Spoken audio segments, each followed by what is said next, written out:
যে তারা উলঙ্গ হবে এটা নাকি স্বাধীনতা, এটা শাস্তি। ন্যাংটা হওয়া, ন্যাংটা করা শাস্তি। এটা কখন কখন তাদের কাছে স্বাধীনতা হয়ে গেছে।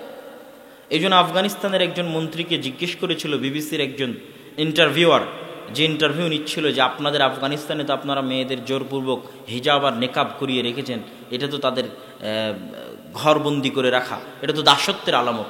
তখন সে পাল্টা প্রশ্ন দিয়েছিল যে যদি হিজাব নিকাব দাসত্বের আলামত হয় আর হিজাব নিকাব খুলে ফেলাই যদি স্বাধীনতা হয়, তাহলে আপনাদের দেশের মেয়েরা পরিপূর্ণ উলঙ্গ হয়ে কেন রাস্তায় হাঁটে না? পূর্ণ উলঙ্গ অবস্থায় রাস্তায় হাঁটবে, তাহলে বেশি স্বাধীন হবে। যত বেশি পরিমাণে কাপড় খুলবে তত বেশি পরিমাণে কি হবে? স্বাধীন হবে। তাহলে আমেরিকার, ইউরোপের মেয়েরা পরিপূর্ণ নগ্ন অবস্থায় রাস্তায় হাঁটবে, তা তো করে না। তারা কিছু হলেও তো কাপড় গায়ে রাখে, বরং শালীন পোশাকই গায়ে রাখে, যদিও সেটা তাদের দৃষ্টিতে প্যান্ট এবং শার্ট। তো তারা যদি প্যান্ট শার্ট, আপনি কি জন্য পরে আছেন? আপনি যখন আমার ইন্টারভিউ নিচ্ছেন, আপনিও তো পরিপূর্ণ নগ্ন উলঙ্গ অবস্থায় আসেননি, তা আপনি কেন প্যান্ট শার্ট গায়ে দিয়ে আছেন? আপনার এই সামান্য প্যান্ট শার্ট যদি আপনার সামাজিক দৃষ্টিকোণ থেকে শালীনতা হয়, তো ওটার আরো বেশি পরিমাণ, আরো বেশি শালীনতা, ওটার আরো বেশি পরিমাণ, আরো বেশি সম্মান, আরো বেশি মর্যাদা। আর ওটা যত কমবে তত শাস্তি, তত অপমান। ওটা তো আমি আগে উদাহরণ দিয়েছি আদম এবং হাওয়া আলাইহিস সালাতু ওয়াস সালামের সম্মানিত উপস্থিতি। তো এইটা যে সম্মান, পর্দা যে সম্মান, যে পরিবার যত উন্নত, যে পরিবার যত ধনী, যে পরিবার যত স্বাধীন, যে মেয়ে যত স্বাধীন, যে মেয়ে যত উঁচু বংশের, যে মেয়ে যত উন্নত পরিবারের, যে মেয়ে যত উন্নত বংশের, ধনী বংশের, টাকা পয়সাওয়ালা বংশের, সম্ভ্রান্ত বংশের, ওই মেয়ের পর্দার ব্যবস্থা তত উন্নত, জনগণ থেকে তত আড়ালে, জনগণ থেকে তত অদৃশ্য, তত দামি, তত মূল্যবান। এটাই ইসলামী সমাজ ব্যবস্থার মূল ভিত্তি। এই জন্য ইসলামী সমাজ ব্যবস্থায় দাসীদের ক্ষেত্রে পর্দার কড়াকড়ি নেই, বরং পর্দা যে স্বাধীন সে করতে পারে, এটা স্বাধীনতার আলামত পর্দা করাটা। আমি বলেছিলাম আগের উদাহরণ তো থাকবেই, বর্তমান যুগের উদাহরণ নেন। বাদশাহ সালমান বিন আব্দুল আজিজ, সৌদি আরবের বাদশাদের আমরা যতই নিন্দা করি, বাদশাহ সালমান বিন আব্দুল আজিজের বউয়ের ছবি কেউ কোনোদিন দেখেছেন? আপনি চাইলে গুগলে সার্চ করে দেখতে পারেন যে সৌদি বাদশার বউয়ের ছবি, wife of king of Saudi Arabia, যে সৌদি আরবিয়ার কিংয়ের ছবি, বউয়ের ছবি দেখতে চাই, খুঁজে পাবেন না। এবং সারা পৃথিবী যে সফর করতেছে, সারা পৃথিবীর মানুষজন যে তাদের দেশে যাচ্ছে, তো সব দেশে গেলে সব দেশের রাজার পাশে তার বউ দাঁড়িয়ে থাকে, তার ওয়াইফ দাঁড়িয়ে থাকে। তো সৌদিতে এত বড় বড় রাজা বাদশারা যায়, তো সালমান বিন আব্দুল আজিজের পাশে তার বউ কোথায়? নাই কেন? আচ্ছা, সালমান বিন আব্দুল আজিজ ধরলাম আগের জেনারেশনের, মোহাম্মদ বিন সালমান, যার ভুল ত্রুটি থাকতে পারে, আমি ওই রাজনৈতিক আলোচনায় যেতে চাচ্ছি না। আমি চাচ্ছি ইসলামী সমাজ ব্যবস্থা একটা মা এবং বোনের অবস্থানটা কোথায় সেটা ইন্ডিকেট করতে। তো মোহাম্মদ বিন সালমান তো যুবক বয়সে, 32, 35, 36, 37 বছর বয়স, তার বউ কোথায়? তার সাথে কোনোদিন তার বউয়ের ছবি আপনি দেখেননি কেন? আজকের আধুনিক যুগে মানুষ প্রচুর পরিমাণে সার্চ করেছে যে তার বইয়ের ছবি কোথাও খুঁজে পাওয়া যায় কিনা, পায়নি। এই জন্য অনেক ফেক ছবি ইউটিউব, ফেসবুকে ঘুরে বেড়াতে পারে, কিন্তু কোথাও রিয়াল কোনো ছবি তার ওয়াইফের কেউ দেখাতে পারবে না, নাই। তারা কোনোদিন জনসম্মুখে আসেই না। কেন জনসম্মুখে আসে না? আচ্ছা, শুধু এই পর্যন্ত সীমাবদ্ধ নয়। আরব আমিরাতের বা রাজা বাদশাদের আমরা দুর্নাম করতে পারি, কিন্তু আরব আমিরাতের বর্তমান যারা রাজা বাদশাহ, মোহাম্মদ বিন রাশেদ আল মখতুম বা মোহাম্মদ বিন জায়েদ আল নাহিয়ান, তাদের মা, কোনজনের মা আমার এক্সাক্ট এই মুহূর্তে মনে পড়তেছে না, তাদের মায়ের তারা পাসপোর্ট বানিয়েছে উইদাউট ফটো, ছবি দেওয়া ছাড়া পাসপোর্ট বানিয়েছে।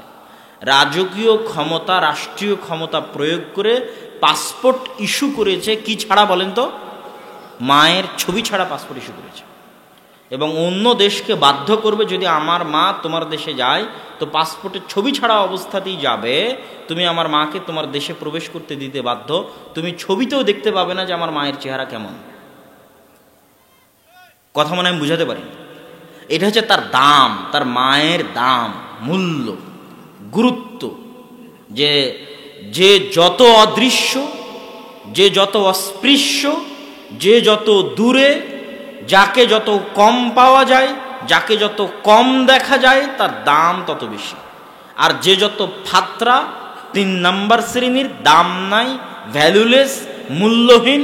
ওকে রাস্তাঘাটেও পাওয়া যায়, বাজারেও পাওয়া যায়, ফোন করলেও পাওয়া যায়, মেসেজ দিলেও পাওয়া যায়, ডাকলেও পাওয়া যায়, রেস্টুরেন্টেও পাওয়া যায়, কলেজেও পাওয়া যায়, গ্রামের ছেলেরাও পায়, দুনিয়ার সবাই পায়। তাহলে সে ভ্যালুলেস। আপনি প্রধানমন্ত্রীর সাথে যোগাযোগ করতে চান, পারেন কিনা? কল দেন, রিসিভ করে কিনা, কথা হয় কিনা, প্রোটোকল। কেন? উনি অনেক দামি, অনেক উপরে, ওনাকে আপনি অত সহজে পাবেন না। তো ইসলামী সমাজ ব্যবস্থা একটা মা এবং একটা বোনের অবস্থান অনেক উপরে, অনেক দামি, অনেক মহান, যেটা মানুষ তথা বস্তুবাদী সমাজ ব্যবস্থায় কল্পনা করা যায় না।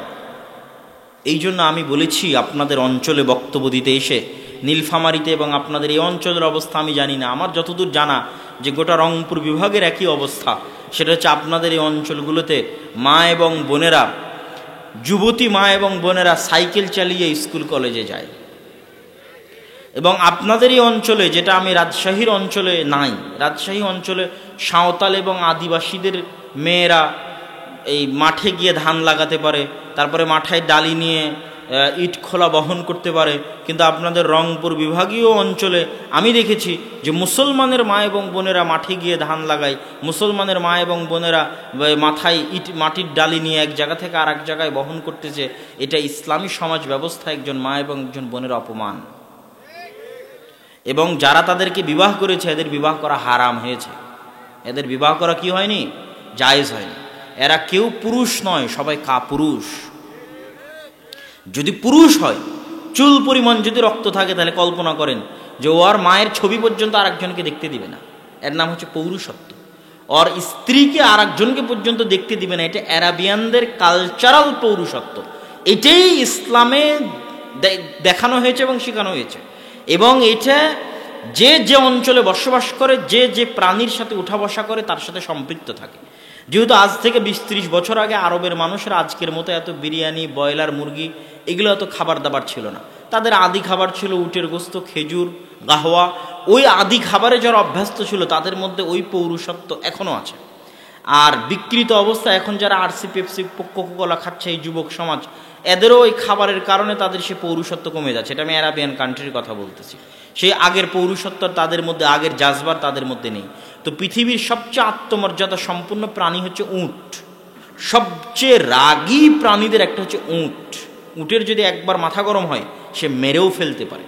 হত্যা করার মতো প্রবণতা উটের মধ্যে আছে, কিন্তু উটের গোস্ত খাওয়া যায়। এবং উটের রক্তে এত তেজ এবং এত আত্মমর্যাদা, এত আত্মসম্মান যে উটের রক্তের গরমের কারণে উটের গোস্ত খেলে উজু করার আদেশ আছে রাসূল সাল্লাল্লাহু আলাইহি ওয়াসাল্লামের পক্ষ থেকে। তো উটের এই আত্মমর্যাদা, আত্মসম্মানের কারণে তার স্ত্রীর সাথে যদি অন্য কোনো উট কোনো কিছু করার চেষ্টা করে, তো এই উট ওই অপর উটকে মেরে ফেলে দিবে, দুনিয়াতে তার অস্তিত্ব রাখবে না। এই গতি উটের প্রাণীর মধ্যে আছে, একটা আল্লাহর সৃষ্টি জীব তার মধ্যে আছে। তো যারা উটের সাথে চলাফেরা করে, উট খায়, তাদেরও গতি একই রকম। যারা উটের গোস্ত খায়, তাদেরও গোস্ত একই রকম। এবার পৃথিবীর আর একটা প্রাণী আছে, তার নাম হচ্ছে শুকুর। রাসূল সাল্লাল্লাহু আলাইহি ওয়াসাল্লাম বলেছেন, লা ইয়াদখুলুল জান্নাতা আদ-দায়ুস। দায়ুস শব্দটা শুকুরের চর্বির ক্ষেত্রে ব্যবহার করা হয় আরবিতে। দিয়াসাহ মাসদার, শুকুরের চর্বি। তথা শুকুরের চর্বি যার মধ্যে আছে ও জান্নাতে যাবে না। তো শুকুরের চর্বি শুকুরের মধ্যে আছে, তাহলে শুকুর জান্নাতে যাবে না। কিন্তু শুকুরের কি জান্নাত জাহান্নাম আছে? কথা বলতে হবে। শুকুরের কি জান্নাত জাহান্নাম আছে? কুকুর শ্রীগালের কি জান্নাত জাহান্নাম আছে? নাই। তাহলে আল্লাহ রাসূল যে বললেন যে শুকুর জান্নাতে যাবে না, এর অর্থ হচ্ছে ওই মানুষ জান্নাতে যাবে না যেই মানুষের রক্ত মাংস শুকুরের রক্তে মাংসে পরিণত হয়ে গেছে। তাহলে কোন মানুষ? আমার এবং আপনাদের মধ্যে তারা কারা যাদের রক্ত মাংস শুকুরের রক্তে মাংসে পরিণত হয়ে গেছে? জানতে চাইলে আপনাকে দেখতে হবে শুকুর কেমন। বিশ্বাস না হলে আপনি আবার আপনাদের আশেপাশে সাঁওতাল এলাকায় যেখানে শুকুর লালিত পালিত হয় সেখানে যান, যায় দেখেন সবচেয়ে ঘৃণ্য, নিকৃষ্ট, অপরিষ্কার, অপরিচ্ছন্ন, ময়লা প্রাণী হচ্ছে শুকুর। এমনকি শুকুরদের মধ্যে এমনও স্বভাব আছে যে অপর শুকুরের নিতম্ব থেকে গুয়ার পেশাব চেটে খেলেও শুকুরের প্রাণীর মধ্যে ইতস্তবোধ হয় না। এবং শুকুরের স্ত্রীর সাথে আর 5 জন 10 জন অন্য শুকুর এসে যদি তাদের সেই চাহিদা মেটানোর চেষ্টা করে, তবু এই পুরুষ শুকুরের মধ্যে কোনো প্রকার প্রতিক্রিয়া কাজ করে না। এতটা অপরিষ্কার, অপরিচ্ছন্ন, নোংরা, ময়লা, ঘৃণ্য, নিকৃষ্ট পশু আল্লাহ পৃথিবীতে সৃষ্টি করেননি।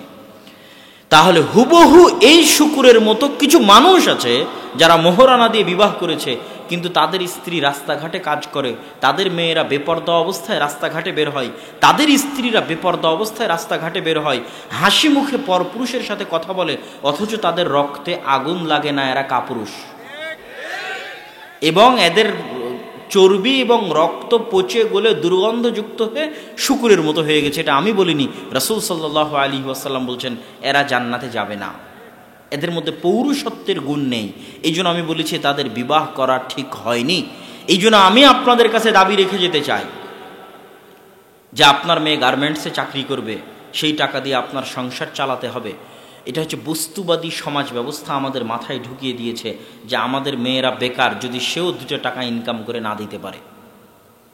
এটা বস্তুবাদী সমাজ ব্যবস্থা আমাদের মাথায় ঢুকিয়েছে, আমাদের মা এবং বোনদের মাথায় ঢুকিয়েছে যে তাকে ক্যারিয়ার গঠন করতে হবে।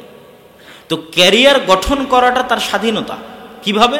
স্বামীর আনুগত্য করলে দাসত্ব হয়, আর ক্যারিয়ারের নামে বসের বিছানায় গেলে, ক্যারিয়ারের নামে রাজনৈতিক নেতার বিছানায় গেলে সেটা স্বাধীনতা হয়। নাউজুবিল্লাহ। এই হচ্ছে বস্তুবাদী সমাজ ব্যবস্থা একটা মেয়ের দাম নির্ধারণ করেছে, একটা মেয়ের মূল্য নির্ধারণ করেছে। কিন্তু ইসলামী সমাজ ব্যবস্থায় মা এবং বোনদের অবস্থান এই জায়গায় নয় যে আপনি তার মূল্য নির্ধারণ হবে সে 2 টাকা ইনকাম করে দিতে পারলো কি না, তার উপর তার মূল্য নির্ধারণ হবে। এই সিস্টেম ইসলামী সমাজ ব্যবস্থায় চলে না। ইসলামী সমাজে যেটা বোঝানো হয়েছে, যেটা বলা হয়েছে, সেটা হচ্ছে আমাদের মা এবং বোনেরা যা শিখছে 9, 10, 11, 12, বিশ্ববিদ্যালয়, স্কুল, কলেজ, মাস্টার ডিগ্রি, ডাক্তারি, এমনকি যদি মেট্রো রেল চালানো শিখে, কেউ একজন মেট্রো রেল চালানো শিখেছে, তার নিউজ হয়েছে, কেউ যদি মঙ্গল গ্রহে যাওয়া শিখে, পারমাণবিক বম বানানো শিখে, তো আমাদের মা এবং বোনেরা যেখানে যা শিখছে তাদের ওই প্রত্যেক শিক্ষার চাইতে বেশি কঠিন শিক্ষা হচ্ছে গার্মেন্টসের সেলাই মেশিন চালানোর চাইতে বেশি কঠিন, পিএইচডি ডিগ্রি অর্জনের চাইতে বেশি কঠিন, অনার্স মাস্টার্সের চাইতে বেশি কঠিন, একটা চাকরি করার চাইতে বেশি কঠিন, পারমাণবিক বম বানানোর চাইতে বেশি কঠিন, একটা মেয়ের ডাক্তার হওয়ার চাইতে বেশি কঠিন একটা ছোট্ট বাচ্চাকে সৎ মানুষ রূপে গড়ে তোলা।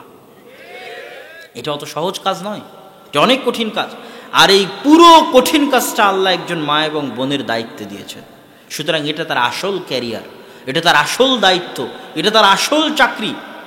এইটাতে সে যদি দায়িত্বহীনতার পরিচয় দেয় আর পৃথিবীর সকল দায়িত্ব পালন করে, তাহলে পৃথিবী ধ্বংস হতে আর বেশি দিন নিবে না। আপনি যদি মনে করেন যে মা এবং বোনদের চাকরি বাকরি করে টাকা ইনকাম করাই সমাজের উন্নয়ন, দেশের উন্নয়ন, নারীর ক্ষমতায়ন, নারীর সাক্ষরতার হার, নারীর চাকরির হার যদি মনে করেন যে দেশের উন্নয়নের মাত্রা নির্ধারণ করবে, তাহলে আজকে আমি আপনাকে একটা বাক্য বলে দিয়ে যাই যে সারা বাংলাদেশের সকল মা এবং বোনকে যদি সরকারি চাকরি দিয়ে দেওয়া হয় এবং সরকারি চাকরি দিয়ে সবাই যদি টাকা পয়সা ইনকাম করে, তো ওই সকল মা এবং বোন এই গোটা দেশ এবং জাতির যা উপকার করতে পারবে, একজন আল্লাহওয়ালা, পরহেজগার, সতী, তাকওয়াবান, পর্দাশীলা মা যদি ঘরে বসে একটা সৎ সন্তান মানুষ করতে পারে, একটা সালাহুদ্দিন আইয়ুবী, একটা মোহাম্মদ বিন কাসেম, একটা তারেক বিন জিয়াদ, একটা ইমাম বুখারী, একটা ইখতিয়ারউদ্দিন মোহাম্মদ বিন বখতিয়ার খিলজি জাতিকে উপহার দিতে পারে, তাহলে সারা বাংলাদেশের সব মা এবং বোন রাস্তাঘাটে কাজ করে, চাকরি বাকরি করে, টাকা পয়সা ইনকাম করে দেশ ও জাতির যা উপকার করতে পারবে, এই একজন আল্লাহওয়ালা পরহেজগার পর্দাশীনা মা ঘরে বসে একজন সালাহুদ্দিন আইয়ুবী, একজন ওমর ইবনুল খাত্তাব, একজন তারেক বিন জিয়াদ, একজন ইমাম বুখারী দেশ এবং জাতিকে দিয়ে তার চেয়ে বেশি উপকার করতে পারবে। এবং এটাই ইসলামী সমাজে বোঝানো হয়েছে একজন মা এবং বোনের গুরু দায়িত্ব। এবং এই জায়গাতেই বস্তুবাদী সমাজ আঘাত এনেছে, বস্তুবাদী সমাজ এই জায়গাকেই ধ্বংস করে দিয়েছে, যেন আমাদের পরবর্তী প্রজন্মকে মানসিকভাবে পঙ্গু করে দেওয়া যায়। কেন বললাম মানসিকভাবে পঙ্গু? আজকের যারা পাশ্চাত্য সমাজ ব্যবস্থায় বড় হয় তারা মানসিকভাবে খুব দুর্বল, তারা মানসিক বিকারগ্রস্ত। পাশ্চাত্য সমাজের 80% সন্তান মানসিক বিকারগ্রস্ত। তার প্রমাণ দেখবেন, আফগানিস্তানের মাটিতে যে পরাজয়, এটা কোনো অস্ত্রের সামনে পরাজয় হয়নি। কেন? এদের তো কোনো অস্ত্রপাতি নাই, তো কিসের সামনে পরাজয় হবে? এটা হচ্ছে মানসিকতার সামনে পরাজয়।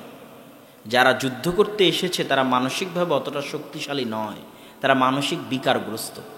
গোটা ইউরোপ আমেরিকার 80% যুবক মানুষ মানসিকভাবে বিকারগ্রস্ত। বাহ্যিকভাবে দেখতে স্বাভাবিক মনে হয়, কিন্তু তাদের দিন শেষে আনন্দের জন্য মদ লাগে, মাদকতা লাগে। এবং যেহেতু বাপ মায়া সবাই তো আদমের সন্তান, তারাও আদমের সন্তান, আপনিও আদমের সন্তান, আপনার দুঃখ কষ্ট তাদের দুঃখ কষ্ট সেম, একই। তো তাদেরও খারাপ লাগে একটা ছোট্ট বাচ্চা যখন দেখে তার মা আর একজনের সাথে পরকীয়া করে, তার বাপ আর একজনের সাথে পরকীয়া করে, বাপ মায়ের মধ্যে মিল নাই। তো ওই ছোট বাচ্চাও আদমের সন্তান, এই ছোট বাচ্চাও আদমের সন্তান। তাহলে আপনি এই বাংলাদেশের একটা ছোট বাচ্চাকে দেখলে তার অবস্থা বুঝতে পারবেন ইউরোপ আমেরিকার একটা ছোট বাচ্চার অবস্থা, যে তার মানসিক অবস্থা কি হতে পারে। এই জন্য একটা আদর্শ পরিবারে, একটা ইসলামী সমাজে, একটা ইসলামী পরিবারে যে বাচ্চা বড় হয়েছে, ও মানসিকভাবে যত শক্তিশালী হবে, তার মানসিক শক্তির সামনে গোটা ইউরোপ আমেরিকা কিনে নেওয়া সম্ভব। তার মানসিক শক্তির সামনে কিনে নেওয়া সম্ভব।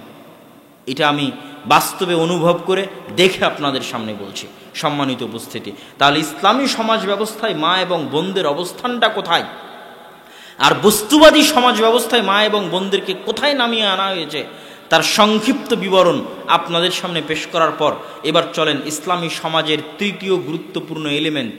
আমাদের যুবক ভাইয়েরা যারা এখানে বসে আছে, বাপ মায়ের পর্ব শেষ, স্ত্রী কন্যার পর্ব শেষ, এবার যুবকদের পর্ব দিয়ে ইসলামী সমাজ ব্যবস্থার এই বক্তব্যের শেষের দিকে চলে যাব ইনশাআল্লাহ। যুবকদের উদ্দেশ্যে কি বলতে চাই? যুবকদের উদ্দেশ্যে যেটা বলার সেটা হচ্ছে,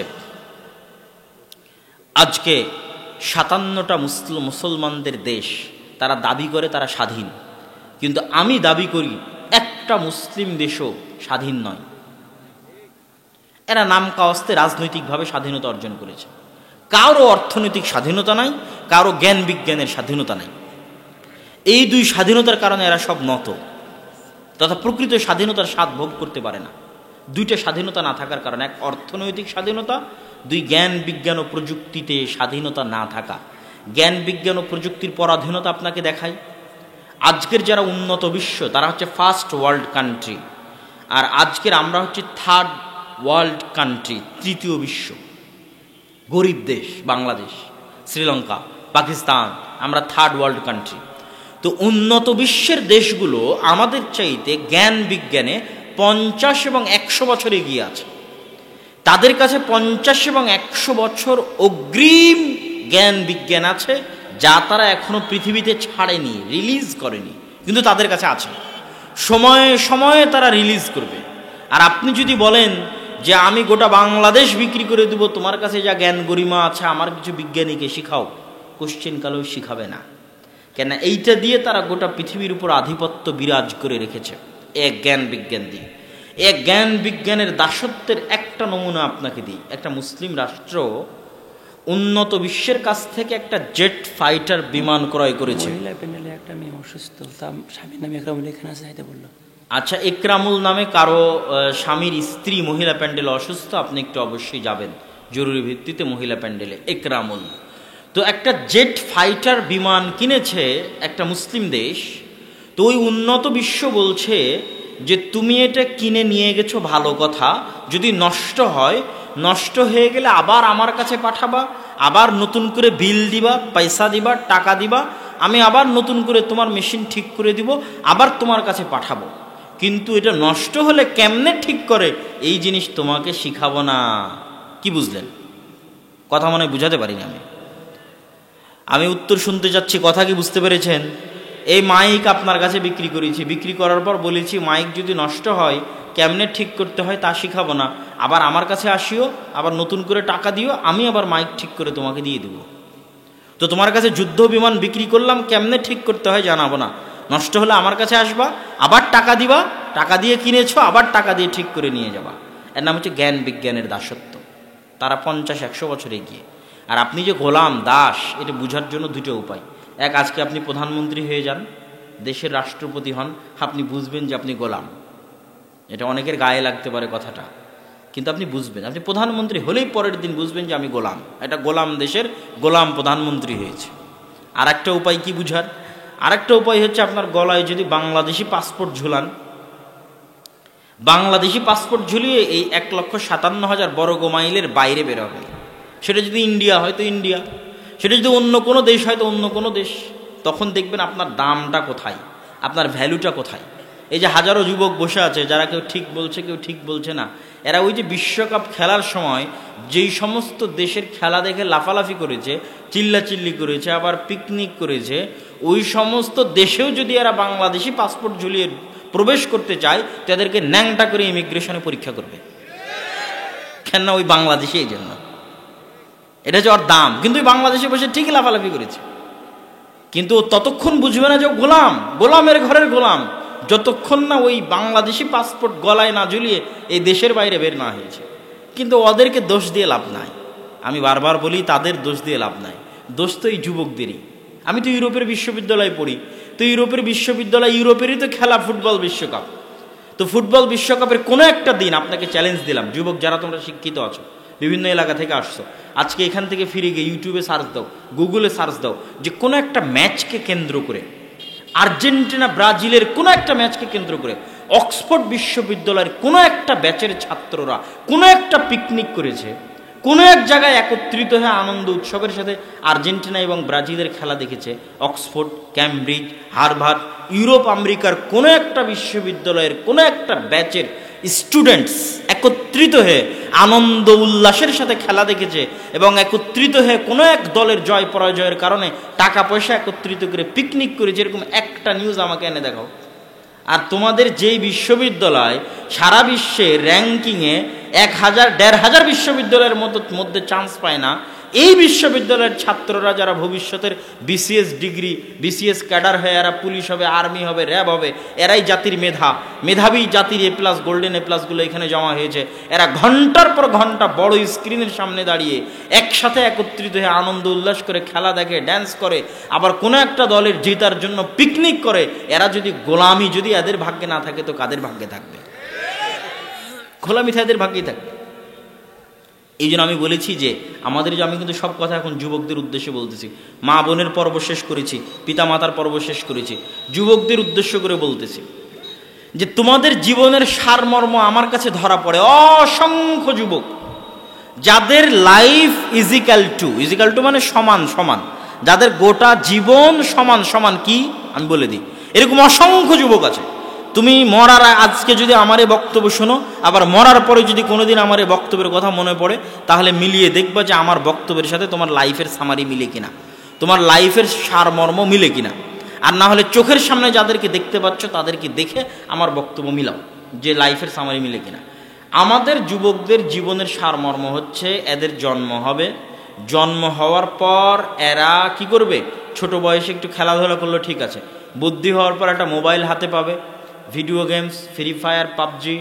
ভিডিও গেমসের পরের পর্বে আসবে হচ্ছে Facebook, YouTube, Twitter, Instagram, TikTok, reels, যেগুলোর মধ্যে ঘন্টার পর ঘন্টা সময় দিবে। তারপরে আসবে অনলাইন বেটিং। আজকে জুয়া খেলার জন্য এক জায়গায় বসে জুয়া খেলা লাগে না, অনলাইনের মধ্যে আমাদের যুবকেরা জুয়া খেলে, অনলাইনেই জুয়া খেলে। প্রতিটা বলে বলে ছক্কা হবে না, বলে বলে 4 হবে না, আউট হবে, তারপরে গোল কয়টা হবে, কে জিতবে, তারপর অনলাইনেই শত শত যুবক জুয়া খেলে। তারপরে খেলার মধ্যে ঢুকে গেল বিপিএল, আইপিএল, ক্রিকেট বিশ্বকাপ, ফুটবল বিশ্বকাপ, এগুলোর মধ্যে ব্যস্ত হয়ে গেল। এইভাবে জীবনের একটা পর্যায়ে পার হয়ে গেল। এর মধ্যে এদের কাজ শুধু কোনো মতে পেশাব পায়খানা করা আর ঘুমানো। কথা বুঝতে পারেননি? এবার এইভাবে জীবনের একটা পর্যায়ে যখন চলে আসবে, হঠাৎ দেখতে দেখতে দিন পার হয়ে গেছে, বিয়ে শাদী হয়ে গেছে, কি করবে? কাজ নাই তো কি করবে? একটা ভিসা লাগিয়ে চলে গেছে প্রবাসে গিয়ে টয়লেট পরিষ্কার করে সে টাকা ইনকাম করছে। অথবা আর কি করবে? কাজ নাই চলে গেছে ঢাকাতে গিয়ে কোনো এক জায়গায় দেখা যাচ্ছে পদ্মা সেতুর ইঞ্জিনিয়ারিং করেছে চায়নারা, আর এই আজীবন খেলা দেখে সময় নষ্ট করে জুয়া খেলে গেছে ওই পদ্মা ব্রিজে লেবারি করতে। তো লেবারি করতে করতে কখন পাইলের মধ্যে পড়ে গেছে, তো পাইলের মধ্যে ওর বডি রেখেই ঢালাই চালিয়ে দিয়েছে। এটা হলো ওর দাম, লাইফের সামারি। তাহলে আমাদের মূল্যটা কোথায়, আর আমাদের যুবকেরা কোথায় গিয়ে দাঁড়াবে শেষ পর্যায়ে, সেটা আমি আপনাকে বলে দিলাম যে এই যুবকগুলোর শেষটা গিয়ে কোথায় হবে। হয় প্রবাসে গিয়ে লেবারি খাটবে, প্রবাসে গিয়ে সে যদি যোগ্যতা বিক্রি করত, তাহলে আমি বলতাম যে প্রবাস আমাদের। যাবতীয় প্রশংসা, হামদ সানা মহাপরাক্রমশালী আল্লাহ সুবহানাহু তাআলার জন্য। সকলেই বলি আলহামদুলিল্লাহ। দরুদ ও সালাম বর্ষিত হোক পৃথিবীর সর্বশেষ সর্বশ্রেষ্ঠ রাসূল আহমদ মুহাম্মদ মুস্তাফা সাল্লাল্লাহু আলাইহি ওয়াসাল্লামের প্রতি। সম্মানিত উপস্থিতি, আজকে অত্র ইসলামী সম্মেলনের প্রধান বক্তা হিসেবে আপনাদের শ্রদ্ধেয় উস্তাদ শাইখ আব্দুর রাজ্জাক বিন ইউসুফ হাফিজাহুল্লাহর উপস্থিত থাকার কথা ছিল এবং তিনি উপস্থিত হতেনও। গতকালকেই তিনি আপনাদের দিনাজপুর থেকে প্রোগ্রাম শেষ করে ঢাকায় ফিরে যান। যেহেতু এই বছরের শুরু থেকে তিনি রাজশাহীতে থাকছেন না, বরং ঢাকাতে থাকছেন সপরিবারে, সেই হিসেবে তার ঢাকায় ফিরে যাওয়া।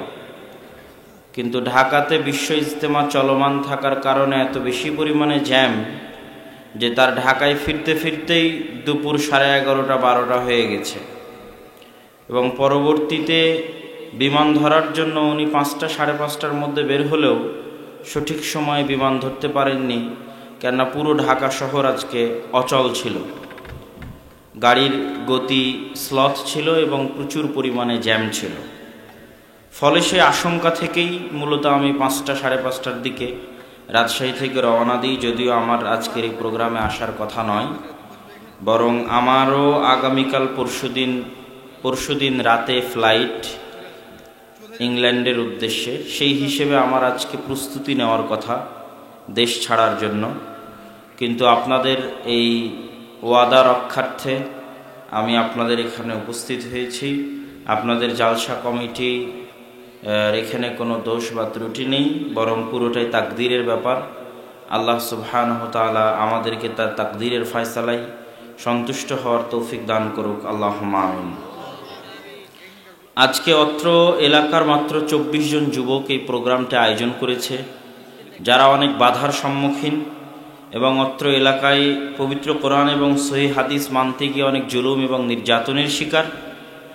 যদিও আমি মনে করেছিলাম যে এখানে দিনাজপুরে আসছি মানে হয়তো দিনাজপুরের ভাষা হবে, কিন্তু আসার পরে দেখি যে এটা আমাদের ওই চাঁপাইনবাবগঞ্জ, মালদা, মুর্শিদাবাদের মানুষজনের ভাষায় কথা বলতেছে এই অঞ্চলের মানুষ, এবং এখান থেকে নিয়ে শুরু করে একই রকমের ভাষায় কথা বলে একদম ভারত পার হয়ে বিহারের কাটিহার পর্যন্ত এই একই ভাষায় মানুষজন কথা বলে। আবার ওইদিকে রাজশাহী, চাঁপাইনবাবগঞ্জ থেকে শুরু করে মালদা, মুর্শিদাবাদ পর্যন্ত একই ভাষায় কথা বলে। কেউ কেউ আবার এই ভাষার মানুষদেরকে শেরশাবাদী বলে। তো কিভাবে দিনাজপুরের মধ্যে এই অঞ্চলের মানুষ এখানে আছে এবং এই ভাষায় কথা বলছে, যদিও সেটার ইতিহাস আমার জানা নেই, তবে এই ভাষায় কথা বলা দেখে এমনি একটু ভালো লাগা সৃষ্টি হয়, যেহেতু আমাদের আদি ভূমি বা পিতৃভূমি চাঁপাইনবাবগঞ্জ, সেই দৃষ্টিকোণ থেকে।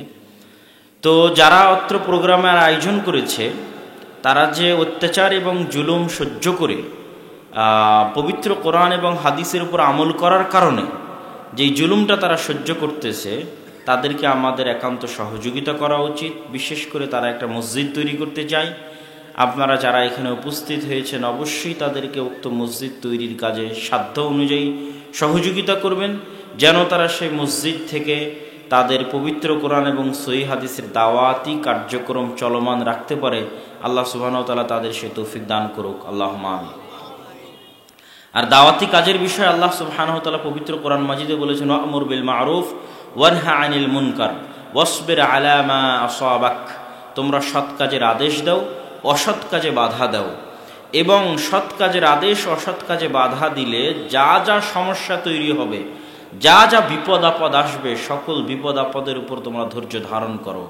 তো যে যুবকেরা এই প্রোগ্রামের আয়োজন করেছে তাদের উদ্দেশ্য আমার অনুরোধ থাকবে, সবর সবর সবর, ধৈর্য ধৈর্য ধৈর্য। ধৈর্যের চাইতে শক্তিশালী অস্ত্র পৃথিবীতে নাই। ধৈর্য দিয়ে পাহাড়ও কাটা যায়, ধৈর্য দিয়ে পৃথিবীর সবচেয়ে জালেম শাসকরও ধ্বংস করা যায়, ধৈর্য দিয়ে পৃথিবীর যে কোনো বিপদ কাটিয়ে ওঠা যায়, ধৈর্য দিয়ে পৃথিবীর যে কোনো সমস্যা মোকাবেলা করা যায়। এজন্য ধৈর্য, সবর। আল্লাহ সুবহানাহু ওয়া তাআলা ধৈর্যশীলদের সাথে আছেন এবং ধৈর্যশীলদেরই দিন শেষে বিজয় হবে। আল্লাহ সুবহানাহু ওয়া তাআলা তাদের এবং আমাদের বিজয় দান করুক, আমিন। আজকে আপনাদের উক্ত ইসলামী সম্মেলনে আমার সংক্ষিপ্ত আলোচনার বিষয়বস্তু বস্তুবাদী সমাজ ব্যবস্থা বনাম ইসলামী সমাজ ব্যবস্থা। বস্তুবাদী সমাজ ব্যবস্থা বনাম ইসলামী সমাজ ব্যবস্থা, এই বিষয়টা আগে আপনাকে বুঝতে হবে যে কি বিষয়। তারপরে আমি ওই বিষয়ের উপর যে আলোচনা করব সেটাকে তখন আপনি মিলাতে পারবেন যে আমি কি বলতে চাচ্ছি। প্রথমত, সমাজ কাকে বলে? নির্দিষ্ট একজন ব্যক্তি দিয়ে সমাজ হয় না, কয়েকজন ব্যক্তি নিয়ে পরিবার, আর কয়েকটা পরিবার নিয়ে একটা সমাজ হয়। আর মানুষ সামাজিক জীব। হিন্দু, বৌদ্ধ, ইহুদি, খ্রিস্টান, সাদা কালো, ধর্ম, বর্ণ, গোত্র নির্বিশেষে প্রত্যেকটা মানুষ সারা পৃথিবীতে একাকী বসবাস করতে পারে না। চায়নার মানুষেরাও নয়, ইউরোপের মানুষেরাও নয়, রাশিয়ার মানুষেরাও নয়, আফ্রিকার মানুষেরাও নয়, পাক ভারত বাংলাদেশের মানুষেরাও নয়। মানুষ যেখানে আছে, মানুষ সেখানে একত্রে বসবাস পছন্দ করে, মিলেমিশে বসবাস পছন্দ করে, ওটাকে সমাজ বলে। আর যখনই মানুষ এক জায়গায় একত্রিত হয় তখন ওই সমাজের কিছু রীতিনীতি তৈরি হয়, কৃষ্টি কালচার তৈরি হয়। দেখা হলে কি বলবো, তারপরে বিদায় নিলে কি বলবো, বাড়িতে প্রবেশ করলে কি বলবো, বাড়ি থেকে বের হলে কি বলবো, বিদায় জানাতে হলে কি বলবো, ফোন ধরলে কি বলবো, সন্তান সন্ততিকে বিবাহ দিলে কি বলবো, বিবাহের অনুষ্ঠান কিভাবে হবে। এক কথায় অটোমেটিক কিছু সামাজিক কৃষ্টি কালচার ওই সমাজের মধ্যে প্রবেশ করে, যা 10 জন মানুষ এক জায়গায় বসবাস করলে লাগবেই লাগবে। তো প্রত্যেকটা নিজস্ব দেশের, নিজস্ব এলাকার কিছু নিজস্ব কৃষ্টি কালচার আছে। আপনাদের এই দিনাজপুরের এই অঞ্চলের নিজস্ব কৃষ্টি কালচার আছে। যেমন আপনাদের মাটির বাড়ি আছে, মাটির বাড়িগুলোর চারি সাইডে খুব সুন্দর করে ফুল দিয়ে আপনারা আর্ট করেছেন, ডিজাইন করেছেন। এটা আপনাদের নিজস্ব স্থানীয় কৃষ্টি কালচার, সামাজিক কৃষ্টি কালচার। আপনাদের বিবাহের অনুষ্ঠানে নিজস্ব কিছু কৃষ্টি কালচার আছে। আরও অনেক অনুষ্ঠানাদি থাকতে পারে, যেমন গোত্রভেদে, দেশ ও জাতিভেদে পার্থক্য হয়। বাঙালিরা পহেলা বৈশাখ পালন করে, অন্যরা হয়তো আরও কিছু পালন করতে পারে। তো এইটা হচ্ছে এক এক দেশের সামাজিক রীতিনীতি এক এক রকম হয়। সেই জায়গায় আমি কি বলেছি, ইসলামী সমাজ ব্যবস্থা, তথা যখনই কোনো এলাকার মানুষ ইসলাম গ্রহণ করবে তখন তার নিজস্ব সামাজিক রীতিনীতি বাদ দিয়ে কার সামাজিক রীতিনীতি গ্রহণ করতে হবে? কথা বলতে হবে, কার? ইসলামের সামাজিক রীতিনীতি। আপনি যদি বলেন যে না, আমি ইসলাম গ্রহণ করলাম, সালাত আদায় পর্যন্তই সীমাবদ্ধ, মসজিদ পর্যন্তই সীমাবদ্ধ, আর বাকি সব আমার নিজস্ব কৃষ্টি কালচার অনুযায়ী চলবে, তাহলে আপনি পরিপূর্ণ মুসলিম হতে পারেননি। উদখুলু ফিস-সিলমি কাফাহ, তোমরা পরিপূর্ণ পূর্ণাঙ্গভাবে ইসলামে প্রবেশ করো, এটা আল্লাহর আদেশ। আপনারা আশ্চর্য হবেন, আজকের সৌদি আরবে